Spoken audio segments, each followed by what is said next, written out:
한국이 상식 밖의 외교를 펼치고 있다. 외교 실패의 결과가 이어지는 게 우려된다. 현재 일본 언론에서는 한국에서는 크게 주목받지 못한 뉴스가 오히려 높은 관심을 받고 있습니다. 또한 한국의 이러한 행보에 대해서 외교 실패가 아닌가 하는 지적을 하고 있지만 막상 일본 정부가 반대로 뒤처지고 있는 것이라는 평가도 나오는 등 한국의 행보에 적지 않은 자극을 받고 있다고 합니다. 또한 한국의 국회의장이 아랍에미리트 순방 중에 일본이 가장 좋아하는 헐리우드 배우인 탐 크루즈가 한국 국회의장을 직접 만나는 일이 생겨 일본에서는 무슨 일인지 궁금해하고 있는 상황입니다. 우선 일본 언론에서는 전혀 생각지도 못한 의외의 포인트에 포커스를 맞추고 있었는데요. 최근 한국 정의용 외교부 장관이 부임한 뒤에 세 번째로 전화한 국가에 대해서 놀라움을 표했습니다. 지금까지 한국의 외교부 장관은 부임하면서 보통 일본이나 미국에 전화를 먼저 했다는 것입니다. 전임 강경화 장관의 경우 일본, 미국 순으로 통화했고 그 전에 윤병세 장관은 일본, 미국, 중국 순으로 통화했습니다.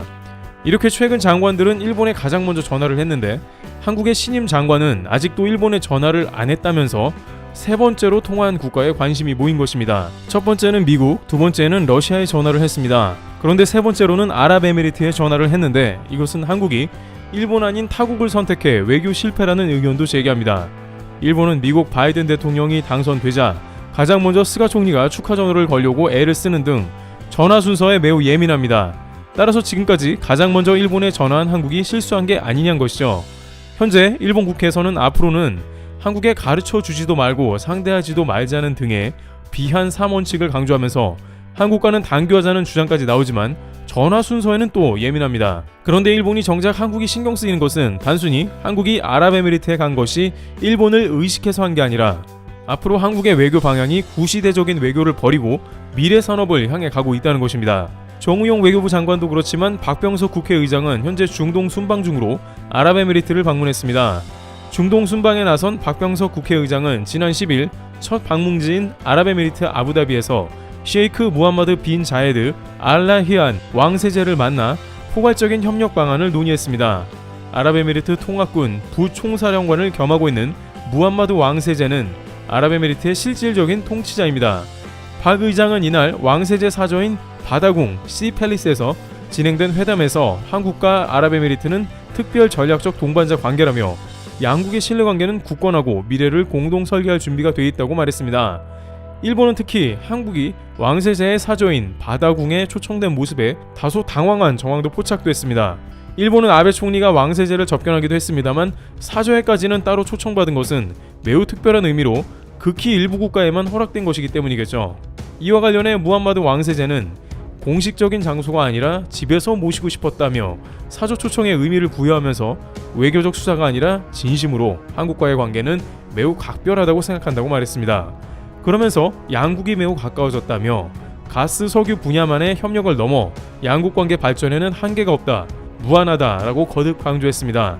무함마드 왕세제는 코로나19 상황이 진정된 이후에는 더 큰 진전을 이룰 것이라며 교육, 산업, 기술, 군사, 사회, 문화 등 모든 분야에서 발전을 이룰 것이라고 덧붙였습니다. 무함마드 왕세제는 아랍에미리트의 코로나 초기 대응에 한국이 많은 도움을 줬다며 상당 기간 코로나 상황이 계속되고 변이 발생 등을 감안해 치료제와 백신 개발을 강화할 필요가 있다고 했습니다. 한국은 치료제와 백신에도 두각을 나타내고 있습니다. 특히 무함마드 왕세제는 많은 나라가 양국 관계를 질투하고 있다며 특히 아크 부대 주둔을 부러워하고 있다. 대체 어떻게 한국을 설득해 아크 부대를 주둔하게 했는지 궁금하게 여기고 있다고도 말하기도 했습니다. 한일 관계가 좋다면 마땅히 한일 간의 경제 관계가 가볍지 않은 관계로 일본도 한국의 대우를 받았겠으나 이제는 한국의 미래 시대를 맞아 우선순위가 확연히 바뀐 게 아닌가 하는 해석이 나올 만한 모습인 것입니다. 또한 양국은 미래 에너지 사업에 대해서도 활발하게 의견을 교환한 모습이 나옵니다. 한국이 아랍에미리트에 1호기 원전을 수주해 건설했으므로 2에서 4호기도 성공적으로 건설하는 데 최선을 다하겠으며 앞으로 아랍에미리트의 친환경적 에너지 산업의 발전을 위해 한국 태양광 등 다양한 기술을 접목하기로 했습니다. 또한 박 의장은 아랍에미리트의 산업 다각화와 하이테크 추진은 한국과도 공통점이 많다며 한국은 수소경제 로드맵을 완성하고 수소차, 수소충전소, 수소전지 등을 개발 중이다. 이 분야에서도 양국 협력을 기대한다고 덧붙였습니다. 그 밖에 사박 벼 재배 및 지능형 농장, 스마트팜, 프로젝트 등을 통한 농업 분야, 서울대병원의 셰이크 칼리파 전문병원 위탁 운영을 비롯한 보건 분야 등을 거론하면서 한국이 왜 세 번째 전화한 국가가 아랍에미리트인지 나타내는 파격적인 행보를 보였습니다. 그런데 일본 대중들이 또 거슬리는 장면이 있었다고 합니다. 박 의장의 아랍에미리트 행보 가운데 미션 임파서블 7을 촬영 중인 탐 크루즈가 마침 같은 식당에서 식사를 하고 있는 박 의장을 직접 찾아와 인사를 건넨 것입니다. 식당 매니저는 탐 크루즈가 여기 와 있는데 한국 국회의장이 있다는 얘기를 듣고 인사하고 싶다고 한다며 순방단 측의 의향을 물었고 박 의장은 흔쾌히 수용했습니다. 곧바로 2층에서 식사 중인 탐 크루즈가 1층에 박 의장 테이블로 내려와 인사를 건넸습니다. 박 의장은 대한민국 국회의장입니다 라고 자신을 소개했고 탐 크루즈는 미션 임파서블 3막 장면 촬영으로 왔다. 한국을 너무 좋아하는데 인사드리고 싶었다고 말했습니다. 탐 크루즈는 한국을 20번 넘게 갔다. 어릴 때부터 좋아했다며 작년에 영화 촬영으로 한국에 가려 했는데 코로나19 때문에 못 갔다. 꼭 다시 가려고 한다고 말했습니다. 박 의장은 한국에 오게 되면 연락달라고 말했고 톰 크루즈는 끄덕이며 화답했습니다. 이런 뉴스가 일본에 나가자 일본 네티즌들은 하나같이 가짜뉴스라는 반응을 보였는데요. 일본에서 톰 크루즈 역시 매우 친근한 배우로 고이즈미 총리와 노래를 부른 적도 있을 정도로 일본 정치계에서도 유명하며 일본인들이 대표적인 지일파 헐리우드 배우로 꼽고 있는 사람이기도 합니다.